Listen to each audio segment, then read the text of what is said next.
So I arrived in Lviv maybe about a week ago, and I actually came from Sri Lanka. I was in Asia for maybe the past 3 years, and what ended up happening is everything in Asia was closed. So I basically didn't have any other choice, and it was either Mexico or it was Ukraine, Lviv. And Why yeah, Lviv? Why Lviv? Not I mean, Kiev. I saw a wonderful video on YouTube, and so I mean, what are you gonna do? You gotta go to Lviv. Oh, Also, too, I'd already been to Mexico. It was kind of one of the last. I mean, I never been to Eastern Europe, so I just figured, I'm up for another adventure. did you know anything about Eastern Europe? I mean, there's some rumors about Eastern Europe. There's some rumors. Some people say the women are beautiful. Some people say the architecture is beautiful, and Yeah. so that's about it. So you like those? Yeah, there you go. So, um, so I enjoyed it, and or I just thought that it was the best option. And I came here. Since I flew from Sri Lanka, I had to go to Dubai. Then I was in the UK for about 2 days because actually they didn't let me get on my plane originally because I didn't take a COVID test. They didn't tell me. Like when I first bought a ticket, they ended up telling me that I have to do a COVID test in order to get on the plane. So that cost me $400. For all of you people that plan on flying, check your airline because a lot of times if you sign up through a third party, like I signed up through Kiwi, and so they'll send you all your flight information, but they don't tell you about the regulations at all. You actually have to go to the individual websites of the airlines, look on their website, and then they'll tell you if you have to get a COVID test or I think it's called a PCR or something or PRC. It's one of the two. Yeah. So that happened to me. So the $400 just poof, bye bye. And then I had to reschedule everything, and now I'm here. So that's how I got here. Cool. What is your impression? Um, well, I spent 3 months in Italy.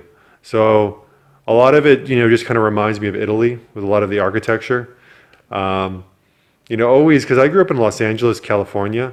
So it just makes me, how to say, like, when I see all the architecture and all the beauty and the art, it makes me feel like very like uncivilized.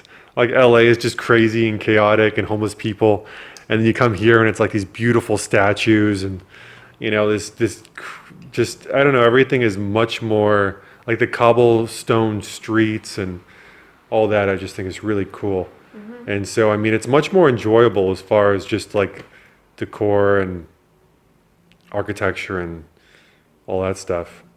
Um, so that was probably it. But I when I got here, I ended up booking a hotel right above a bar, and it's probably one of the most busy streets in Lviv. So all night I just heard partying until like 12, and then they make them go inside at 12, and so after that I could get some sleep usually. But so that was a little bit rough.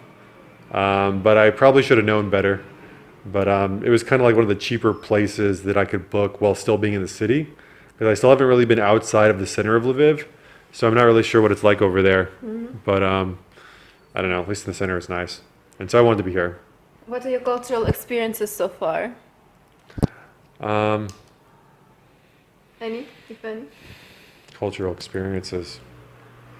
Um, what are my cultural experiences? Well, like I've only really been here for a couple days, so I mean, there's the food thing. Like I went to like Croissant Lviv, which seems to be on every corner, right? Yeah, yeah. Lviv croissant, Yeah. and they have a giant croissants, and you can just, it's like, I think it's like $2 in the U.S., like in American money, because it's just 50. I still can't say your money correctly. Yes. How do you say it? Like the Ukrainian Hryvnia. Hryvnia. Hryvnia. Rivnia? Hryv- That was not right. Rivnia, Hryvnia. Rivia, Rivna. Hryvnia. Okay, good, we got it. I will test you later. Yeah, okay. Oh, I'm scared. So anyway, so where was I going with that? So the food is really good, and coffee shops too, because I've been in Asia, so I always really appreciate having a bunch of nice coffee shops around because you can bring your laptop or read. In Asia, you cannot do that? No, well, at least not in Sri Lanka, really. I mean, there's some, but not really where I was in the south. A lot of them are just really hot. There's no air conditioning, and they're not really nice. When I went to Vietnam, though, there was a lot. And same so coffee culture in Asia, like if you go more because technically Vietnam is part of Northern Asia, so it's part of like Korea and Japan, all that stuff is considered one part of Asia, and the south part of Asia is more like Thailand, Myanmar. So the culture is kind of different. And coffee culture is really only in the northern side. You don't really find it in the southern side. And so coming back here, it's nice to see all that again. So a little bit closer to your mindset, what you used to. Yeah, it's just I really like the whole relax, drink a cup of coffee, and get some work done. The people are nice to you so far? It's been a bit of a mix. I think that it was kind of hard to make friends because a lot of times, I was trying to talk to the bar girls that were below and stuff, and they were always friendly, but I don't know. It's just kind of everyone's in their work and just going on with their lives. And I met other people, but they were from Belarus actually. I met I know one other American here. He was somewhere, I think he was from the Midwest or something, and I met two other people that were from Belarus. I met 4 people here. They were all fleeing Belarus because of the whole political climate. So they were over here in Lviv for their vacations. And you're welcome here. yeah, 2 of them were working. And so that was kind of cool to see, and they were very friendly. But it's hard anywhere just to approach people, I think. I mean, even in Asia, but I just thought it would be easier. I think it's partly my expectations. When I came here, because I'm a 6'7" tall guy, and I feel like even in Asia I got a lot of attention, so it's really easy to meet people. But then here I feel like very just another guy in the crowd, and everyone thinks I'm probably Ukrainian or something else. I'm not American or Russian. Yeah, so I don't. It's kind of weird to not get as much attention as I did. I think I'm slightly spoiled in that way, and so I've been trying to make friends, which is why I contacted you. Yeah. And so for foreigners who are now in Ukraine, you can come to English meeting now on Saturday at 3 o'clock. And another maybe couchsurfing meeting will start meeting this week or next week. There are a few people who are starting this. And also there's a Spanish club. So it's just a matter, when you come to Lviv, it's just a matter of finding out where to go. But soon I expect your circles will grow and you will just have many friends. And people are recognizing you on the street. So videos. Yeah. Do you want to say anything else? I mean, what else is there to say? I think that it seems like it'd be a great place to live. I mean, I think just for me, the social aspect of actually adapting to Ukrainian culture is it's a lot more different than I thought, because I thought that people would just be, you could just go up and talk to someone and people would be a lot more open and, And they're not open. And it's not so far. And I think there probably are. I mean, I don't want to say everybody because I really have only been there for 4 days or so. But, I just, it's taken a lot more work, and there's a lot more of a cultural gap than I thought there would be. Do people speak English here? Most people know a little bit of English. It's bearable. Yeah, so I haven't had, with ordering food or this or that, there's almost always someone in any building that knows English. But I think it definitely does cut down your dating prospects to some degree. You'll be fine. I'll survive somehow. No, but dating, tell me about the traditional role of women and men. How do you feel about it, coming from USA and knowing all the movements in USA? Yeah. Feministic movements. Well, for me, it's one of the things is how serious people take dating here overall. I always felt like dating was a lot more casual. And the other thing is they really do expect gifts, which I have made a number of mistakes on. And you should probably pay for everything. And, that's just not how it is in the US. It's much more equal. And there seems to be a trade-off somewhere. I don't know where it is.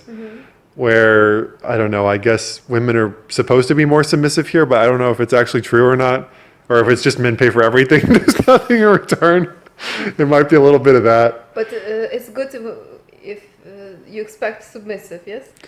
I mean, if you get it, I mean, yeah, you can expect what you want, but I mean, I guess that's supposed to be the trade-off is you buy a bunch of stuff and then they're supposed to be submissive, but I wonder how much it's actually like that or if it's just a matter of, you know, some, I mean, I think when men made all the money and women didn't make any money because they didn't work, then a lot of these things made sense. But I mean, like some part of it is feminism where like feminism is such a big umbrella because it really is like there's the ones that a lot of it like in the US I can't stand dating because I feel like women don't appreciate men usually a lot of the time.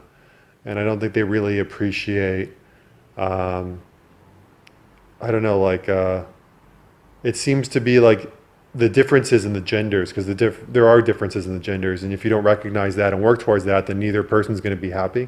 Do you see this in Ukraine, the difference in genders? I mean, I think there's a difference in genders, but I don't know how well it works.